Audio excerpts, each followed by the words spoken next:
भला वो कौन है जिसने आसमानों और जमीन को पैदा किया और तुम्हारे लिए आसमान से पानी बरसाया, फिर उसके द्वारा वे शोभायमान बाग उगाए जिनके पेड़ों का उगाना तुम्हारे अधिकार में न था। क्या अल्लाह के साथ कोई दूसरा इलाह भी इन कार्यों में साझीदार है? नहीं, बल्कि यही लोग सन्मार्ग से हटकर चले जा रहे हैं। और वो कौन है जिसने जमीन को ठहरने का स्थान बनाया और उसके अंदर नदी प्रवाहित की और उसमें पहाड़ों की मेखें गाड़ दी और पानी के दो भंडारों के बीच पर्दे डाल दिए?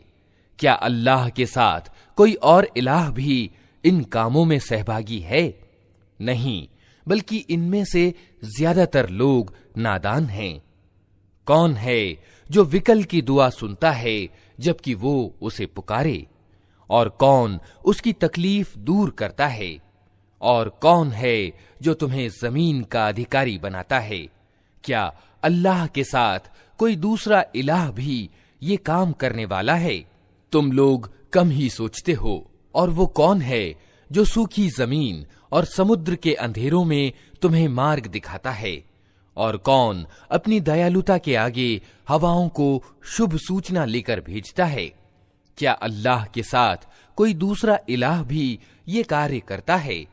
बहुत उच्च है अल्लाह उस शिर्क यानी बहुदेववादी कर्म से जो ये लोग करते हैं। और वो कौन है जो प्रथम बार पैदा करता और फिर उसकी पुनरावृत्ति करता है? और कौन तुमको आसमान और जमीन से रोजी देता है? क्या अल्लाह के साथ कोई और खुदा भी इन कामों में हिस्सेदार है? कहो कि लाओ अपना प्रमाण अगर तुम सच्चे हो।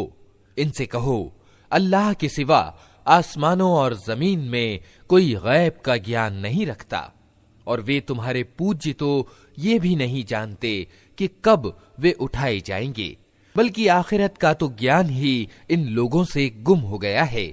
बल्कि ये उसकी ओर से शक में हैं, बल्कि ये उससे अंधे हैं।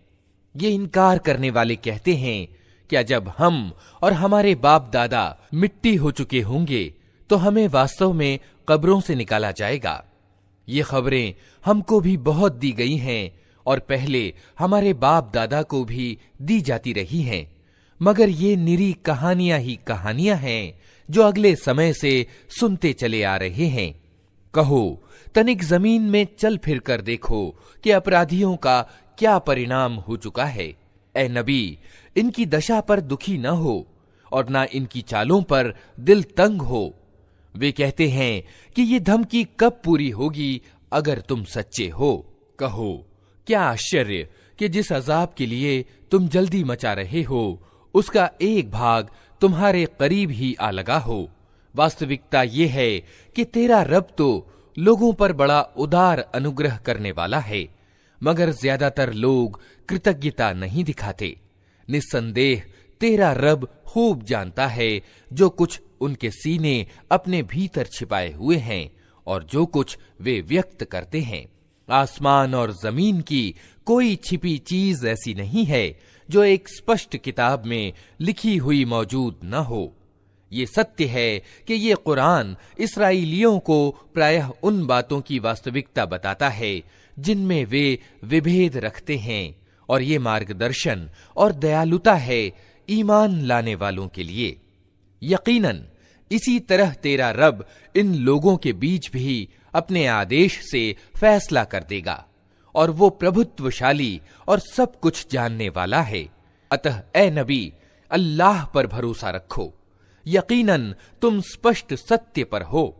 तुम मुर्दों को सुना नहीं सकते, न उन बहरों तक अपनी पुकार पहुंचा सकते हो जो पीठ फेर कर भागे जा रहे हों, और न अंधों को मार्ग बताकर भटकने से बचा सकते हो। तुम तो अपनी बात उन्हीं लोगों को सुना सकते हो जो हमारी आयतों पर ईमान लाते हैं और फिर आज्ञाकारी बन जाते हैं। और जब हमारी बात पूरी होने का समय उन पर आ पहुंचेगा तो हम उनके लिए एक जानवर जमीन से निकालेंगे जो उनसे बात करेगा कि लोग हमारी आयतों पर विश्वास नहीं करते थे। और तनिक कल्पना करो उस दिन कि जब हम प्रत्येक समुदाय में से एक फौज की फौज उन लोगों की घेर लाएंगे जो हमारी आयतों को झुठलाया करते थे, फिर उनको उनकी किस्मों के अनुसार श्रेणियों में क्रमबद्ध किया जाएगा, यहां तक कि जब सब आ जाएंगे तो उनका रब उनसे पूछेगा कि तुमने मेरी आयतों को झुठला दिया, हालांकि ज्ञान की दृष्टि से तुम उन पर हावी न हुए थे। अगर ये नहीं तो और तुम क्या कर रहे थे? और उनके जुल्म के कारण अजाब का वादा उन पर पूरा हो जाएगा, तब वे कुछ भी ना बोल सकेंगे। क्या उनको सुझाई न देता था कि हमने रात उनके लिए शांति प्राप्त करने को बनाई थी और दिन को प्रकाशमान किया था? इसमें बहुत सी निशानियां थीं उन लोगों के लिए जो ईमान लाते थे।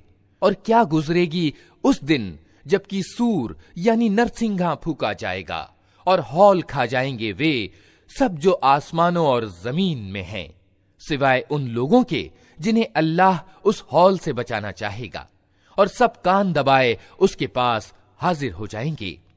आज तू पहाड़ों को देखता है और समझता है कि खूब जमे हुए हैं, मगर उस समय ये बादलों की तरह उड़ रहे होंगे।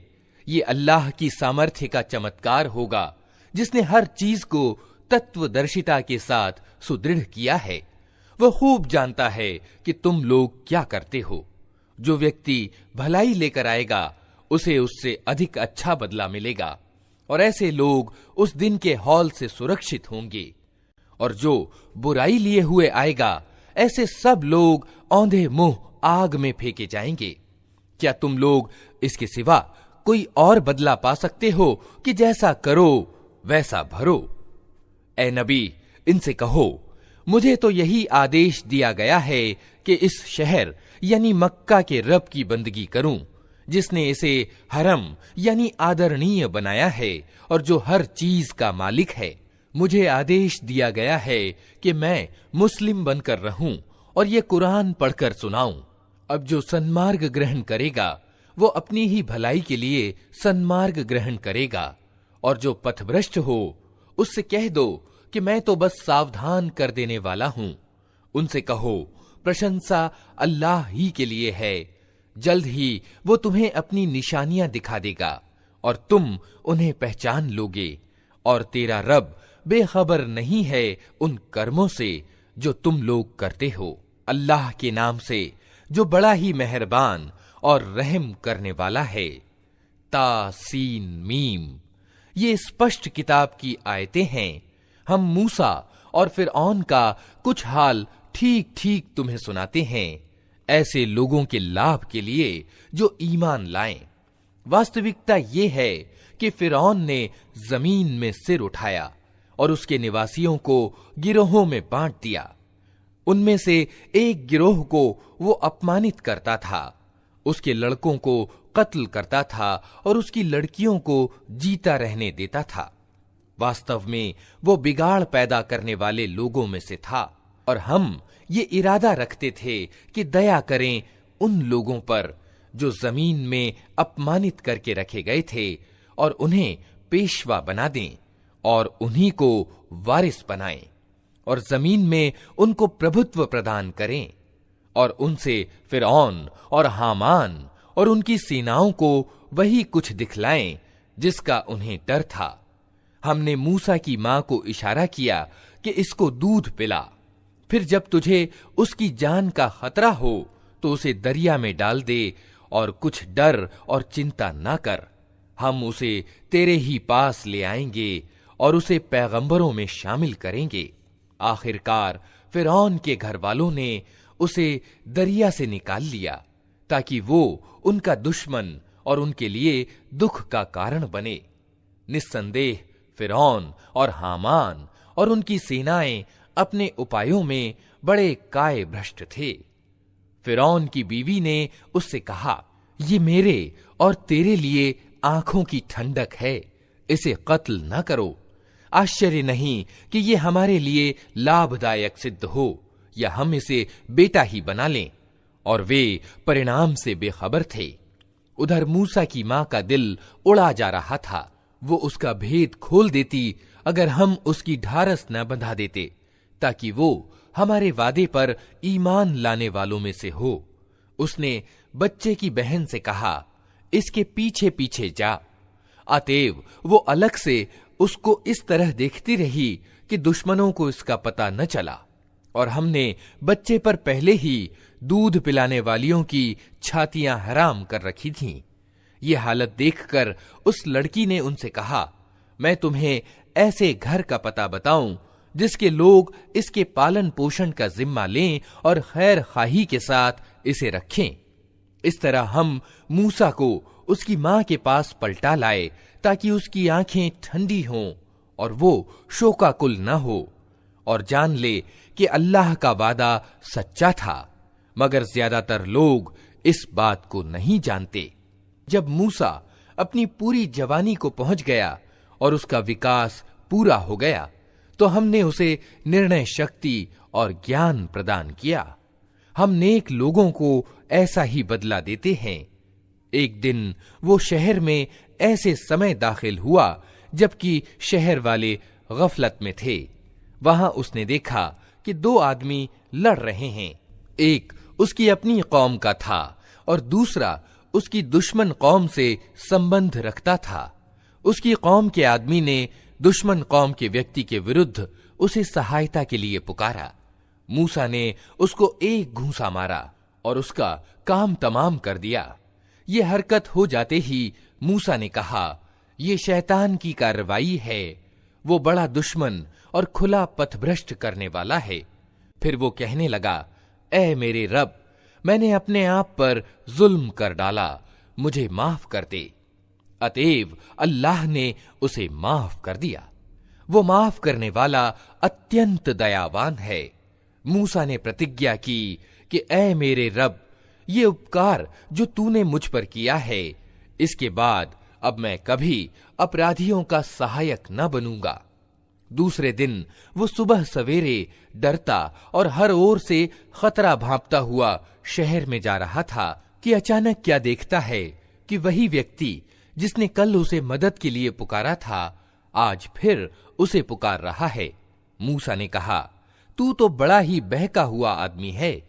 फिर जब मूसा ने इरादा किया कि दुश्मन कौम के आदमी पर हमला करे, तो वो पुकार उठा, ऐ मूसा, क्या आज तू मुझे उसी तरह कत्ल करने लगा है जिस तरह कल एक व्यक्ति को कत्ल कर चुका है? तू इस देश में बहुत ही निर्दय अत्याचारी बनकर रहना चाहता है, सुधार करना नहीं चाहता। इसके बाद एक आदमी शहर के परले सिरे से दौड़ता हुआ आया और बोला, मूसा, सरदारों में तेरे कत्ल के लिए मशविरे हो रहे हैं, यहां से निकल जा, मैं तेरा हितैषी हूं। ये खबर सुनते ही मूसा डरता और सहमता निकल खड़ा हुआ और उसने दुआ की कि ऐ मेरे रब, मुझे जालिमों से बचा। मिस्र से निकलकर जब मूसा ने मदयन का रुख किया, तो उसने कहा, उम्मीद है मेरा रब मुझे ठीक रास्ते पर डाल देगा। और जब वो मदयन के कुएं पर पहुंचा, तो उसने देखा कि बहुत से लोग अपने जानवरों को पानी पिला रहे हैं और उनसे अलग एक और दो औरतें अपने जानवरों को रोक रही हैं। मूसा ने उन औरतों से पूछा, तुम्हें क्या परेशानी है? उन्होंने कहा, हम अपने जानवरों को पानी नहीं पिला सकती जब तक ये चरवाहे अपने जानवर न निकाल ले जाएं, और हमारे बाप एक बहुत बूढ़े आदमी हैं। ये सुनकर मूसा ने उनके जानवरों को पानी पिला दिया। फिर एक छाया के स्थान पर जा बैठा और बोला, पालनहार, जो भलाई भी तू मुझ पर उतार दे, मैं उसका मोहताज हूं। कुछ देर न हुई थी कि उन दोनों औरतों में से एक शर्म व लज्जा के साथ चलती हुई उसके पास आई और कहने लगी, मेरे बाप आपको बुला रहे हैं ताकि आपने हमारे लिए जानवरों को जो पानी पिलाया है उसका बदला आपको दें। मूसा जब उसके पास पहुंचा और अपना सारा किस्सा उसे सुनाया, तो उसने कहा, कुछ भय ना करो, अब तुम जालिम लोगों से बच निकले हो। उन दोनों औरतों में से एक ने अपने बाप से कहा, अब्बा जान, इस व्यक्ति को नौकर रख लीजिए। सबसे अच्छा आदमी जिसे आप मुलाजिम रखें वही हो सकता है जो बलवान और अमानतदार हो। उसके बाप ने मूसा से कहा, मैं चाहता हूं कि अपनी इन 2 बेटियों में से एक की शादी तुम्हारे साथ कर दूं। शर्त यह है कि तुम 8 साल तक मेरे यहां नौकरी करो, और अगर 10 साल पूरे कर दो तो ये तुम्हारी इच्छा है। मैं तुम पर सख्ती नहीं करना चाहता। तुम अगर अल्लाह ने चाहा तो मुझे नेक आदमी पाओगे। मूसा ने जवाब दिया, ये बात मेरे और आपके बीच तय पा चुकी। इन दोनों अवधि में से जो भी मैं पूरी कर दूं, उसके बाद फिर कोई ज्यादती मुझ पर ना हो, और जो कुछ समझौता हम कर रहे हैं अल्लाह उस पर निगहबान है। जब मूसा ने अवधि पूरी कर दी और वो अपने बाल बच्चों को लेकर चला तो तूर की ओर उसको एक आग दिखाई दी। उसने अपने घर वालों से कहा, ठहरो, मैंने एक आग देखी है, शायद मैं वहां से कोई खबर ले आऊं या उस आग से कोई अंगारा ही उठा लाऊं जिससे तुम ताप सको। वहां पहुंचा तो घाटी के दाहिने किनारे पर शुभ क्षेत्र में एक पेड़ से पुकारा गया कि ए मूसा, मैं ही अल्लाह हूं, सारे जहान वालों का मालिक। और आदेश दिया गया कि फेंक दे अपनी लाठी। ज्यों ही मूसा ने देखा कि वो लाठी सांप की तरह बल खा रही है तो वो पीठ फेर कर भागा और उसने मुड़कर भी न देखा। कहा गया, मूसा पलटा और भय न खा, तू बिल्कुल सुरक्षित है। अपना हाथ गरेबान में डाल, चमकता हुआ निकलेगा बिना किसी तकलीफ के, और भय से बचने के लिए अपनी भुजा भींच ले। ये 2 खुली निशानियां हैं तेरे रब की ओर से फिरौन और उसके दरबारियों के सामने प्रस्तुत करने के लिए। वे बड़े अवज्ञाकारी लोग हैं। मूसा ने निवेदन किया, मेरे रब, मैं तो उनके एक आदमी को कत्ल कर चुका हूं। डरता हूं कि वे मुझे मार डालेंगे, और मेरा भाई हारून मुझसे ज्यादा जबान का धनी है। उसे मेरे साथ सहायक के रूप में भेज ताकि वो मेरा समर्थन करे। मुझे आशंका है कि वे लोग मुझे झुठलाएंगे। कहा, हम तेरे भाई के द्वारा तेरा हाथ मजबूत करेंगे और तुम दोनों को ऐसा प्रताप प्रदान करेंगे कि वे तुम्हारा कुछ न बिगाड़ सकेंगे। हमारी निशानियों के बल से तुम और तुम्हारे अनुयायी ही ऊपर रहेंगे। फिर जब मूसा उन लोगों के पास हमारी खुली खुली निशानियां लेकर पहुंचा तो उन्होंने कहा कि ये कुछ नहीं है मगर बनावटी जादू, और ये बातें तो हमने अपने बाप दादा के समय में कभी सुनी ही नहीं।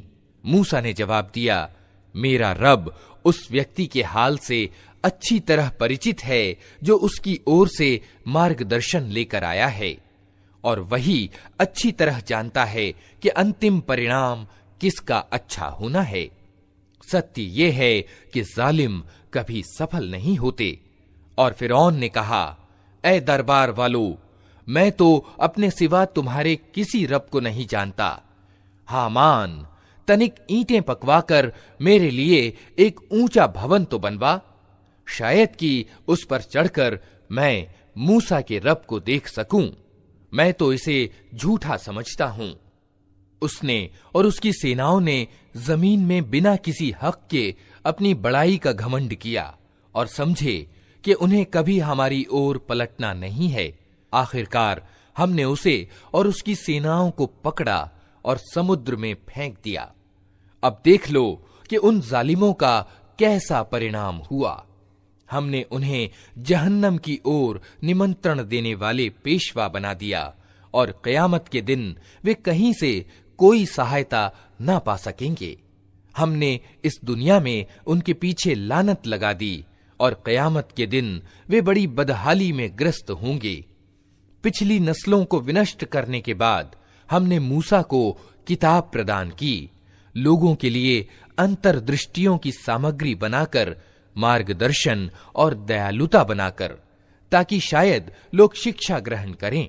ए नबी, तुम उस समय पश्चिमी भाग में मौजूद न थे जब हमने मूसा को ये शरीयत का आदेश प्रदान किया, और न तुम साक्षियों में सम्मिलित थे, बल्कि उसके बाद तुम्हारे समय तक हम बहुत सी नस्लें उठा चुके हैं और उन पर बहुत समय बीत चुका है। तुम मदयन वालों के बीच भी मौजूद न थे कि उनको हमारी आयतें सुना रहे होते, किंतु उस समय की ये खबरें भेजने वाले हम हैं। और तुम तूर के दामन में भी उस समय मौजूद न थे जब हमने मूसा को पहली बार पुकारा था, मगर ये तुम्हारे रब की दयालुता है कि तुमको ये जानकारियां दी जा रही हैं ताकि तुम उन लोगों को सचेत करो जिनके पास तुमसे पहले कोई सचेत करने वाला नहीं आया, शायद कि वे होश में आएं। और ये हमने इसलिए किया कि कहीं ऐसा न हो कि उनकी अपनी करतूतों के कारण कोई मुसीबत जब उन पर आए तो वे कहें, ऐ पालनहार, तूने क्यों न हमारी ओर कोई रसूल भेजा कि हम तेरी आयतों का अनुसरण करते और ईमान वालों में से होते। मगर जब हमारे यहां से सत्य उनके पास आ गया तो वे कहने लगे, क्यों न दिया गया इसको वही कुछ जो मूसा को दिया गया था। क्या ये लोग उसका इनकार नहीं कर चुके हैं जो इससे पहले मूसा को दिया गया था? इन्होंने कहा, दोनों जादू हैं जो एक दूसरे की सहायता करते हैं। और कहा, हम किसी को नहीं मानते। ए नबी, इनसे कहो, अच्छा तो लाओ अल्लाह की ओर से कोई किताब जो इन दोनों से ज्यादा मार्ग दिखाने वाली हो। अगर तुम सच्चे हो, मैं उसी का अनुसरण करूंगा।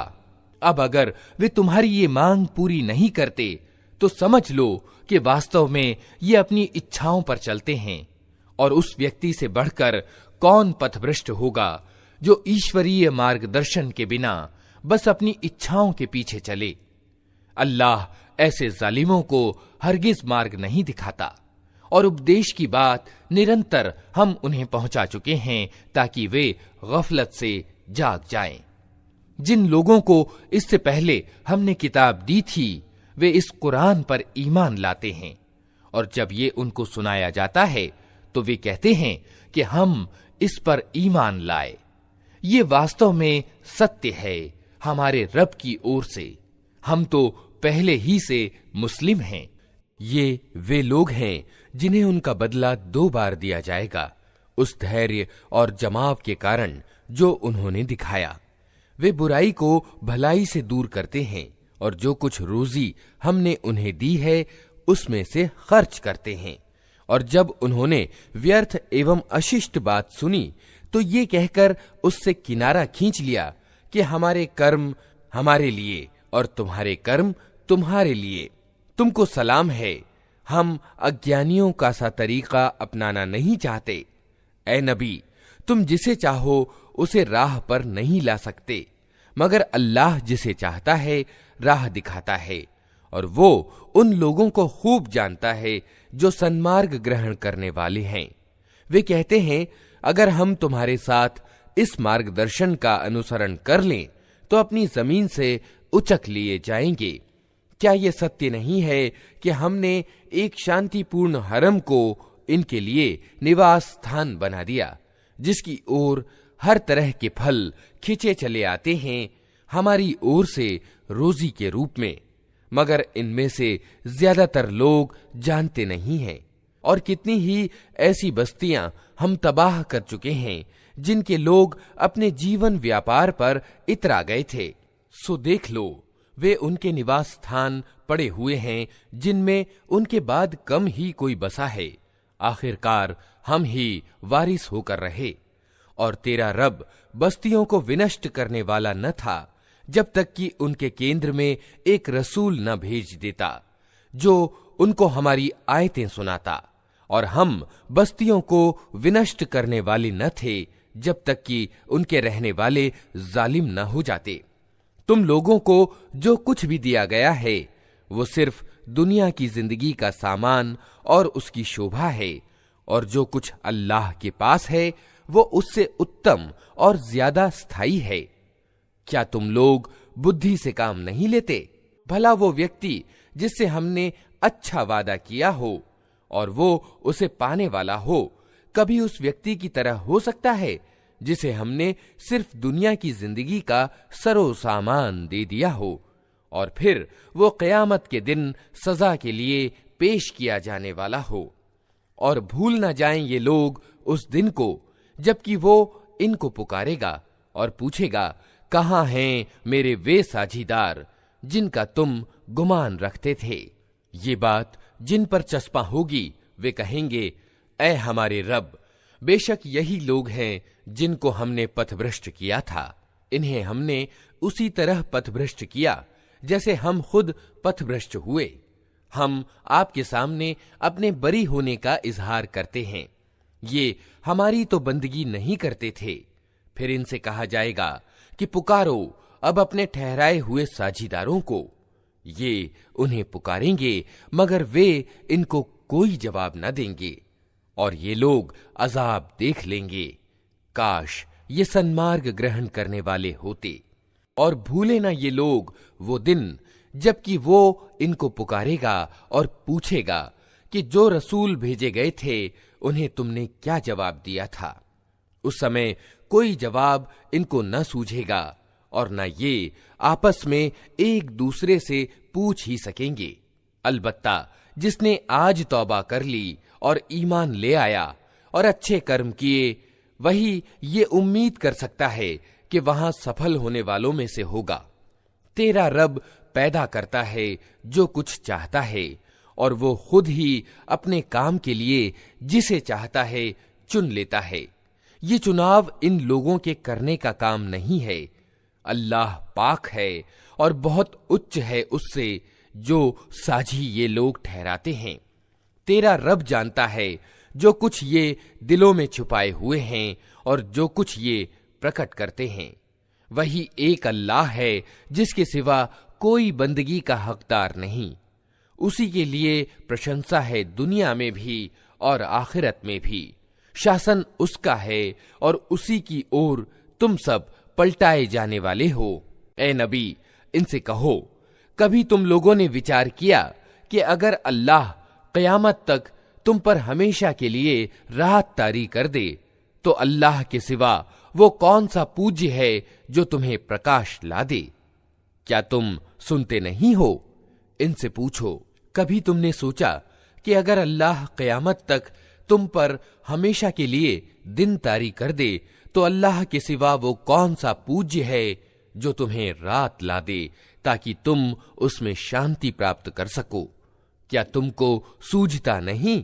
ये उसी की दयालुता है कि उसने तुम्हारे लिए रात और दिन बनाए ताकि तुम रात में शांति प्राप्त करो और दिन को अपने रब का अनुग्रह यानी रोजी तलाश करो, शायद कि तुम कृतज्ञ बनो। याद रखें ये लोग वो दिन जबकि वो इन्हें पुकारेगा, फिर पूछेगा, कहाँ हैं मेरे वे साझीदार जिनका तुम गुमान रखते थे? और हम हर उम्मत में से एक गवाह निकाल लाएंगे। फिर कहेंगे कि लाओ अब अपना प्रमाण।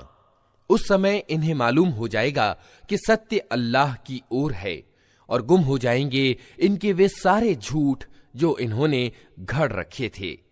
ये एक तथ्य है कि कारून मूसा की कौम का एक व्यक्ति था। फिर वो अपनी कौम के विरुद्ध सरकश हो गया और हमने उसको इतने खजाने दे रखे थे कि उनकी कुंजियां बलवान आदमियों का एक दल मुश्किल से उठा सकता था। एक बार जब उसकी कौम के लोगों ने उससे कहा, फूल ना जा, अल्लाह फूलने वालों को पसंद नहीं करता। जो माल अल्लाह ने तुझे दिया है उससे आखिरत का घर बनाने की चिंता कर और दुनिया में से भी अपना हिस्सा न भूल।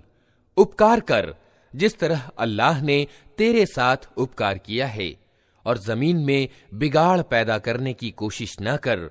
अल्लाह बिगाड़ पैदा करने वालों को पसंद नहीं करता। तो उसने कहा, ये सब कुछ तो मुझे उस ज्ञान के कारण दिया गया है जो मुझको प्राप्त है।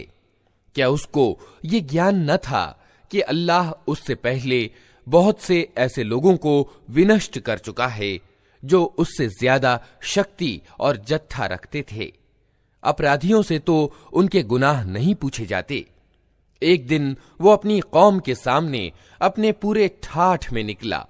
जो लोग दुनिया की जिंदगी के इच्छुक थे वे उसे देखकर कहने लगे, क्या अच्छी बात होती कि हमें भी वही कुछ मिलता जो कारून को दिया गया है। ये तो बड़ा भाग्यवान है। मगर जो लोग ज्ञान रखने वाले थे वे कहने लगे, अफसोस तुम्हारे हाल पर। अल्लाह का प्रतिदान उत्तम है उस व्यक्ति के लिए जो ईमान लाए और अच्छा कर्म करे, और ये दौलत नहीं मिलती मगर सब्र करने वालों को। आखिरकार हमने उसे और उसके घर को जमीन में धंसा दिया। फिर कोई उसके समर्थकों का गिरोह न था जो अल्लाह के मुकाबले में उसकी सहायता को आता, और ना वो खुद अपनी सहायता आप कर सका। अब वही लोग जो कल उसके स्थान की कामना कर रहे थे कहने लगे, अफसोस, हम भूल गए थे कि अल्लाह अपने बंदों में से जिसकी रोजी चाहता है कुशादा करता है और जिसे चाहता है नपी तुली देता है। अगर अल्लाह ने हम पर उपकार न किया होता तो हमें भी जमीन में धंसा देता। अफसोस, हमको याद न रहा कि इनकार करने वाले सफल नहीं हुआ करते। वो परलोक का घर तो हम उन लोगों के लिए खास कर देंगे जो जमीन में अपनी बड़ाई नहीं चाहते और न बिगाड़ पैदा करना चाहते हैं, और परिणाम की भलाई डर रखने वालों ही के लिए है।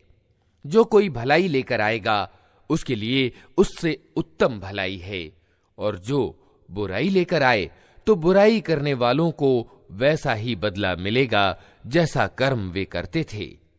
ए नबी, विश्वास रखो कि जिसने ये कुरान तुम पर अनिवार्य किया है वो तुम्हें एक उत्तम परिणाम को पहुंचाने वाला है। इन लोगों से कह दो कि मेरा रब खूब जानता है कि मार्गदर्शन लेकर कौन आया है और स्पष्ट पथभ्रष्टता में कौन ग्रस्त है। तुम इस बात के हरगिज उम्मीदवार न थे कि तुम पर किताब उतारी जाएगी। ये तो सिर्फ तुम्हारे रब की दया से तुम पर अवतरित हुई है। अतः तुम इनकार करने वालों के सहायक न बनो, और ऐसा कभी ना होने पाए कि अल्लाह की आयतें जब तुम पर अवतरित हों तो इनकार करने वाले तुम्हें उनसे बाज रखें। अपने रब की ओर से निमंत्रण दो और हरगिज बहुदेववादियों में सम्मिलित ना हो, और अल्लाह के साथ किसी दूसरे पूज्य को न पुकारो।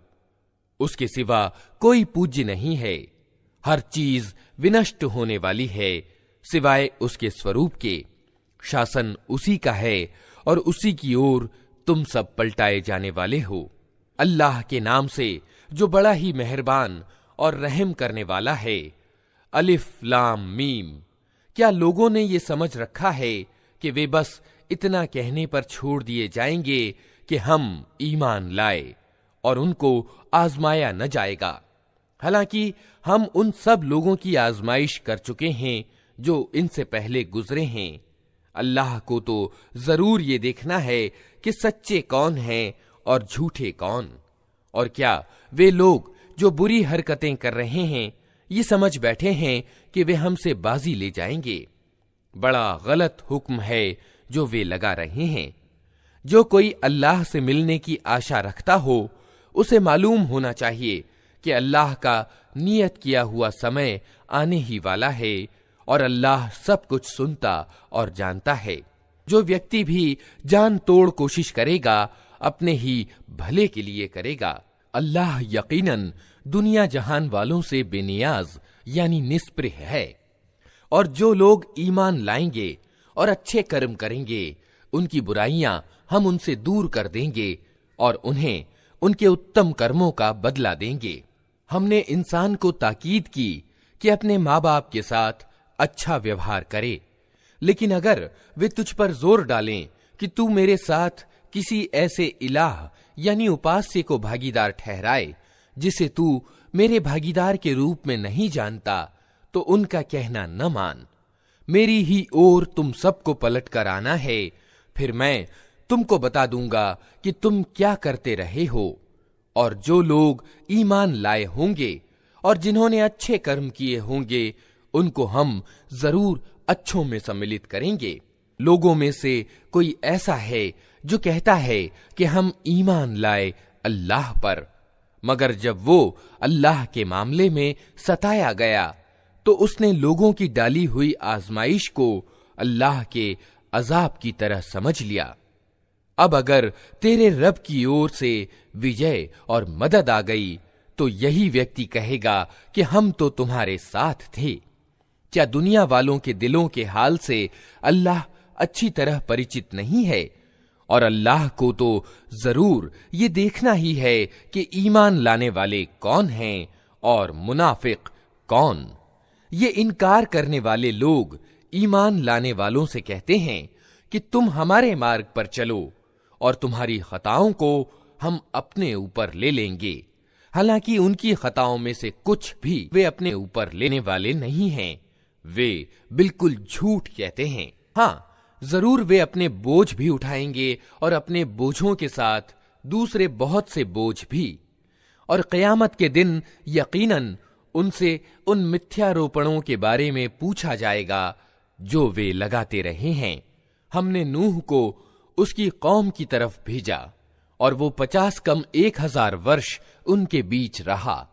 आखिरकार उन लोगों को तूफान ने आ घेरा, इस हाल में कि वे जालिम थे। फिर नूह को और नाव वालों को हमने बचा लिया और उसे दुनिया वालों के लिए शिक्षा का एक चिन्ह बनाकर रख दिया।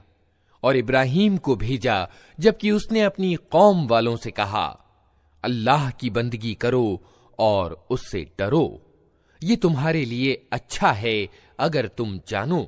तुम अल्लाह को छोड़कर जिन्हें पूज रहे हो वे तो सिर्फ मूर्ति हैं और तुम एक झूठ गढ़ रहे हो। वास्तव में अल्लाह के सिवा जिनकी तुम पूजा करते हो वे तुम्हें कोई रोजी भी देने का अधिकार नहीं रखते। अल्लाह से रोजी मांगो और उसी की बंदगी करो और उसके आगे कृतज्ञता दिखाओ। उसी की ओर तुम पलटाए जाने वाले हो। और अगर तुम झुठलाते हो तो तुमसे पहले बहुत सी कौमें झुठला चुकी हैं और रसूल पर साफ साफ संदेश पहुंचा देने के सिवा कोई जिम्मेदारी नहीं है। क्या इन लोगों ने कभी देखा ही नहीं है कि किस तरह अल्लाह पैदाइश का आरंभ करता है फिर उसकी पुनरावृत्ति करता है? यकीनन ये पुनरावृत्ति तो अल्लाह के लिए बहुत आसान है। इनसे कहो कि जमीन में चलो फिरो और देखो कि उसने किस तरह पैदाइश का आरंभ किया है, फिर अल्लाह दूसरी बार भी जिंदगी प्रदान करेगा। यकीनन अल्लाह को हर चीज की सामर्थ्य प्राप्त है, जिसे चाहे सजा दे और जिस पर चाहे दया करे। उसी की ओर तुम फेरे जाने वाले हो। तुम न जमीन में विवश करने वाले हो न आसमान में, और अल्लाह से बचाने वाला कोई संरक्षक और सहायक तुम्हारे लिए नहीं है। जिन लोगों ने अल्लाह की आयतों का और उससे मिलने का इनकार किया है वे मेरी दयालुता से निराश हो चुके हैं और उनके लिए दर्दनाक सजा है। फिर इब्राहीम की कौम का जवाब इसके सिवा कुछ न था कि उन्होंने कहा, मार डालो इसे या जला डालो इसको। आखिरकार अल्लाह ने उसे आग से बचा लिया। यकीनन इसमें निशानियां हैं उन लोगों के लिए जो ईमान लाने वाले हैं। और उसने कहा, तुमने दुनिया की जिंदगी में तो अल्लाह को छोड़कर मूर्तियों को अपने बीच प्रेम का साधन बना लिया है, मगर क़यामत के दिन तुम एक दूसरे का इनकार और एक दूसरे पर लानत करोगे और आग तुम्हारा ठिकाना होगी और कोई तुम्हारा सहायक न होगा। उस समय लूत ने उसको माना और इब्राहीम ने कहा, मैं अपने रब की ओर हिजरत करता हूं।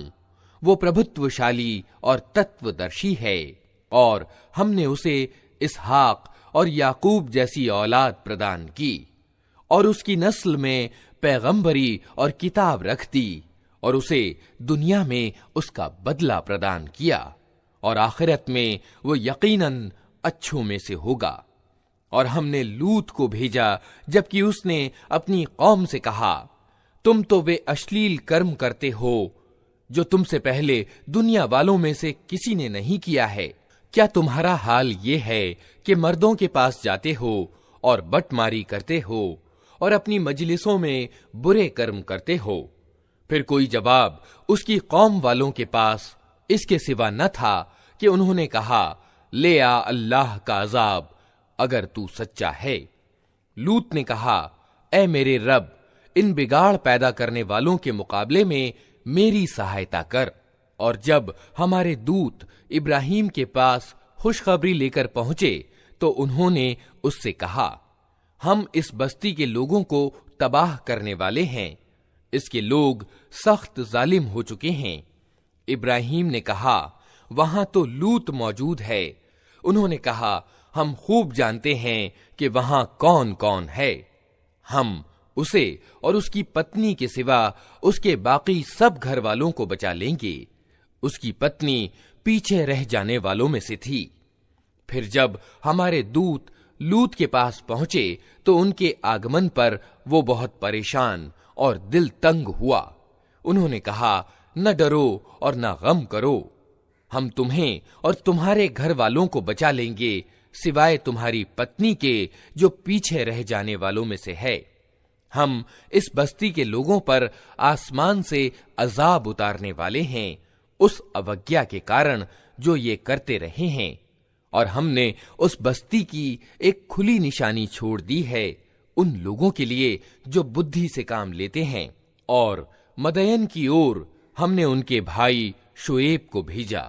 उसने कहा, ऐ मेरी कौम के लोगों, अल्लाह की बंदगी करो और अंतिम दिन की उम्मीद रखो और जमीन में बिगाड़ पैदा करने वाले बनकर ज्यादतियां न करते फिरो। मगर उन्होंने उसे झुठला दिया। आखिरकार एक प्रचंड भूकंप ने उन्हें आ लिया और वे अपने घरों में पड़े के पड़े रह गए। और आद और समूद को हमने तबाह किया। तुम वे स्थान देख चुके हो जहां वे रहते थे। उनके कर्मों को शैतान ने उनके लिए खुशनुमा बना दिया और उन्हें सन्मार्ग से फेर दिया, हालांकि वे सूझबूझ रखते थे। और कारून और फिरौन और हामान को हमने तबाह किया। मूसा उनके पास प्रत्यक्ष प्रमाण लेकर आया, मगर उन्होंने जमीन में अपनी बड़ाई का घमंड किया, हालांकि वे बाजी ले जाने वाले न थे। आखिरकार हर एक को हमने उसके गुनाह में पकड़ा। फिर उनमें से किसी पर हमने पथराव करने वाली हवा भेजी और किसी को एक जबरदस्त धमाके ने आ लिया और किसी को हमने जमीन में धंसा दिया और किसी को डुबो दिया। अल्लाह उन पर जुल्म करने वाला न था, मगर वे खुद ही अपने ऊपर जुल्म कर रहे थे। जिन लोगों ने अल्लाह को छोड़कर दूसरे संरक्षक बना लिए हैं, उनकी मिसाल मकड़ी जैसी है जो अपना एक घर बनाती है और सब घरों से ज्यादा कमजोर घर मकड़ी का घर ही होता है। काश ये लोग ज्ञान रखते। ये लोग अल्लाह को छोड़कर जिस चीज को भी पुकारते हैं, अल्लाह उसे खूब जानता है और वही प्रभुत्वशाली और तत्वदर्शी है। ये मिसालें हम लोगों को समझाने के लिए देते हैं, मगर इनको वही लोग समझते हैं जो ज्ञान रखने वाले हैं। अल्लाह ने आसमानों और जमीन को हक के साथ पैदा किया है। वास्तव में इसमें एक निशानी है ईमान वालों के लिए।